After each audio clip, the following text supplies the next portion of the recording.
청약은 내 집 마련을 준비할 때 한 번쯤 꼭 보게 되는 제도입니다.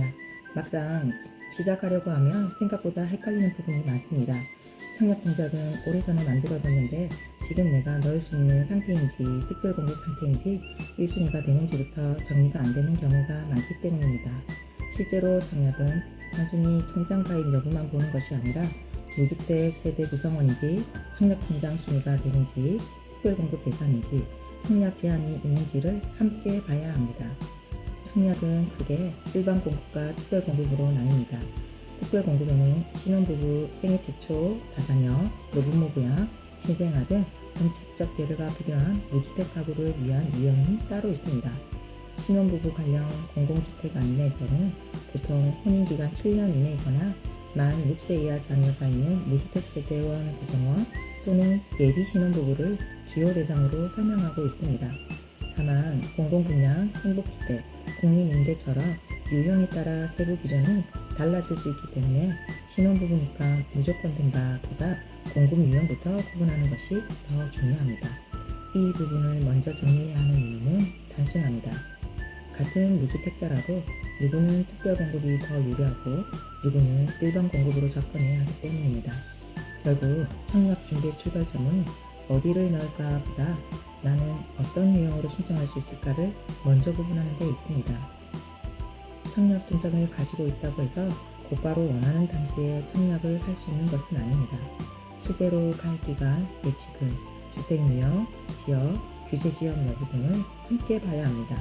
같은 청약 통장이더라도 어떤 지역, 어떤 면적, 어떤 주택형에 넣느냐에 따라 조건이 달라질 수 있기 때문에 통장을 있다와 지금 1순위 시청이 가능하다라는 말이 같은 말은 아닙니다. 청약원과 공공기관 안내도 청약 전에 순위와 자격, 제한 여부를 먼저 확인하라고 안내합니다. 특히 많이 놓치는 부분이 예치금 기준입니다. 가입 기간이 충족돼도 그 지역과 전용 면적에 따라 필요한 예치금이 맞지 않으면 신청 가능한 주택형이 달라질 수 있습니다. 그래서 청약은 보통 통장 가입 기간만 보는 것이 아니라 내가 넣고 싶은 지역과 면적 기준까지 같이 봐야 실수가 줄어듭니다. 최종 기준은 항상 해당 단지의 입주자 모집 공고문이 가장 정확합니다. 청약에서 가장 헷갈리는 부분이 무주택 세대 구성원 기준입니다.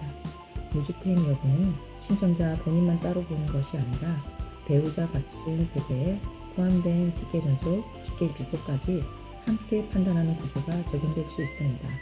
LH 안내에서 신청자 본인, 배우자, 분리배우자, 같은 주민등록부에 등재된 일정 범위의 가족까지 포함해서 무주택 여부를 판단한다고 설명합니다.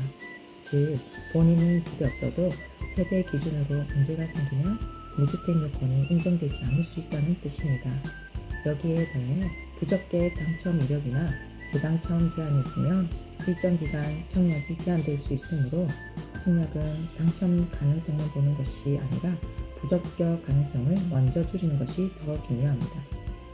많은 분들이 청약에서 가장 궁금한 부분이 바로 가점제입니다.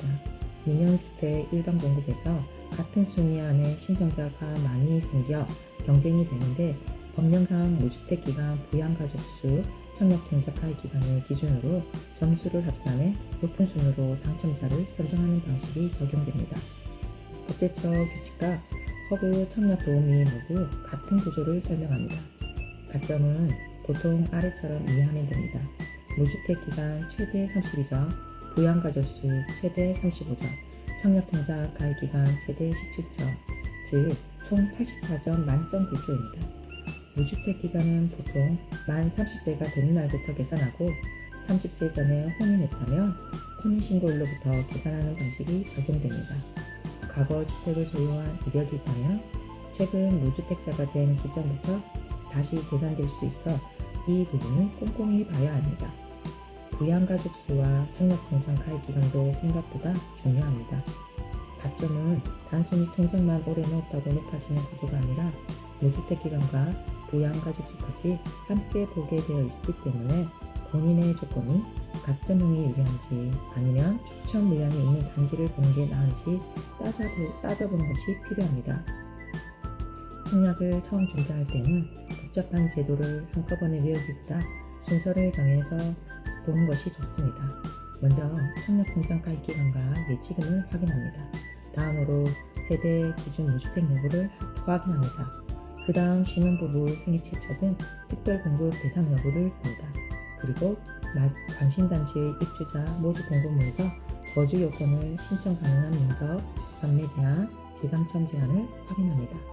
마지막으로 내 조건이 가점이는지 추천형인지를 판단하면 훨씬 정리가 쉽게 됩니다.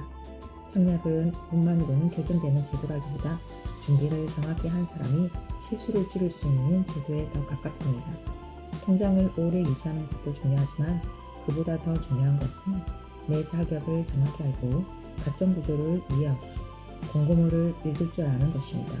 이 세 가지를 먼저 정리해두면 청약이 훨씬 더 어렵게 느껴집니다. 청약은 남들이 하니까 따라 넣는 제도가 아니라 내 조건에 맞는 기회를 찾는 과정에 가깝습니다. 막연하게 어렵다고 미루기보다 무주택 여부와 통장 상태, 특별공급, 가점 점수 구조부터 하나씩 정리해보면 생각보다 방향이 선명하게 보이기 시작합니다.